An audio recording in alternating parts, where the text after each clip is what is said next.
Ju njohim me edicionin informativ të lajmeve. Kjo është Radio 7. Bashkimi Evropian shpreh shqetësim për sundimin e ligjit në Ballkanin Perëndimor dhe në Maqedoninë e Veriut. Komisioneri Evropian e përzgjerimin Marta Kosën vizoi se vijon praktika e ndërhyrjes në procese gjyqësore, presionin ndaj zyrtarëve që hetojnë korrupsionin dhe politizimin e trupave rregullator të mediave, gjë që sipas saj është e papranueshme. Komisioneri Evropian e theksoi se BE është e themeluar mbi sundimin e ligjit që nënkupton gjyqësor të pavarur, zgjedhje të ndershme dhe media të lira. Marta Kos paralajmëroi se vendet kandidate që nuk mund të sigurojnë këtë nivel të sundimit të ligjit nuk mund të bëhen anëtare të Bashkimit Evropian. Ajo shtoi se sundimi i ligjit është një parakusht kyç për integrimin. Radio 7, zëri pozitiv i qytetit. Sekretari i përgjithshëm i NATO-s vlerësoi rolin e Shqipërisë në aleancë gjatë një takimi në Bruksel me kryeministrin Edi Rama. Mark Rutte u ndalë te përpjekjet e Shqipërisë për të riaktivizuar industrinë ushtarake. Shqipëria është një aleate e palëkundur. Shqipëria do të mbërrijë 2% në shpenzimeve ushtarake këtë vit, që është një angazhim i madh. Shqipëria po zhvillon bazën e saj industriale, përfshi edhe përmes ndërmarrjeve të veta shtetërore, çka është e rëndësishme sepse na duhet një bazë më e fortë industriale në mbar NATO-n. Sekretari i NATO-s kujtoi dhe mbështetin që Shqipëria i ka dhënë Ukrainës. Ju po ndihmoni shumë me Ukrainën, për shembull, përmes komandës tonë në Wiesbaden, ku kemi një mision shqiptar, por po kështu përmes trajnimit gjyqësor për partnerët në luftime, për teknikët, kështu që po bëni shumë kur vjen fjala për Ukrainën. Dhe jashtë Shqipërisë, ju po merrni pjesë në forcat atlantike në Letoni, në Bullgari, jeni aktiv në Kosovë përmes KFOR-it, kështu që vërtet po bëni shumë më tepër për temat si thuajnë. Sipas kryeministrit të Shqipërisë, tema e bisedimeve ishte dhe investimi madhor për portin e ri të Durrësit, ku NATO do të angazhohet për terminalin ushtarak.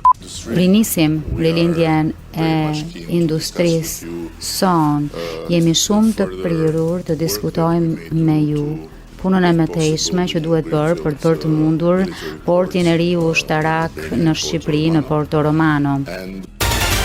Deputeti i vetëm shqiptar në Kuvendin e Serbisë, Shaib Kamberi, paralajmëron se në Beograd po bëhen përpjekjet e fundit për futjen në komision të shërbimit të detyrueshëm ushtarak. Përmes një postimi në rrjetet sociale, Kamberi tha se kjo nisën po ngjall shqetësime tek shqiptarët në luginën e Preshevës. Kujtesa kolektive shqiptarëve është akoma e rëndë për ato pasoja tragjike, prandaj në procedurë parlamentare dorëzova propozimin për themelimin e një komisioni të posaçëm me mandat për të zbardhur rastet e vdekjeve të 135 ushtarëve shqiptar në radhët e Armatës Popullore të Jugosllavisë gjatë viteve 80. Shumë nga këto raste të regjistruara si vetvrasje, aksidente apo shkelje disiplinore u konsideruan të dyshimta nga familjet e viktimave, të cilat shpesh raportuan shenja dhune mbi trupat e kthyer, deklaroi Shaib Kamberi.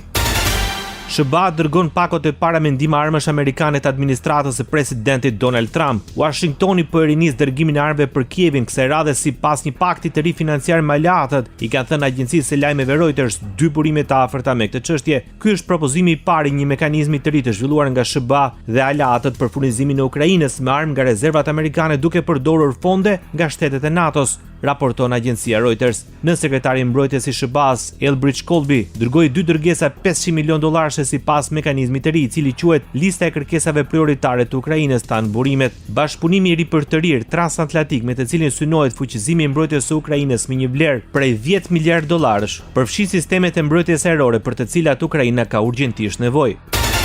Komisioni Evropian po shqyrton mundësinë e ndalimit të plotë të hyrjes së turistëve rusë në Bashkimin Evropian si pjesë e paketës së 19 të sanksioneve ndaj Moskës për shkak të luftës së vazhdueshme në Ukrainë. Nëse ky vendim miratohet, masa do të jenë më të ashpra për qytetarët rusë, gjë që do të kërkojë marrëveshje unanime nga të 27 vendet anëtare të Bashkimit Evropian. Propozimi u hartua nga Polonia, Finlanda dhe vendet balltike, të cilat prej kohësh kanë mbështetur kontrolle më të forta për udhëtarët rusë. Nga në tjetër, vende si Italia, Spanja, Greqia, Franca dhe Hungaria mund të kundërshtojnë një ndalim të plotë. Ndoqët lajmet shkurt në Radio 7, zëri pozitiv i qytetit.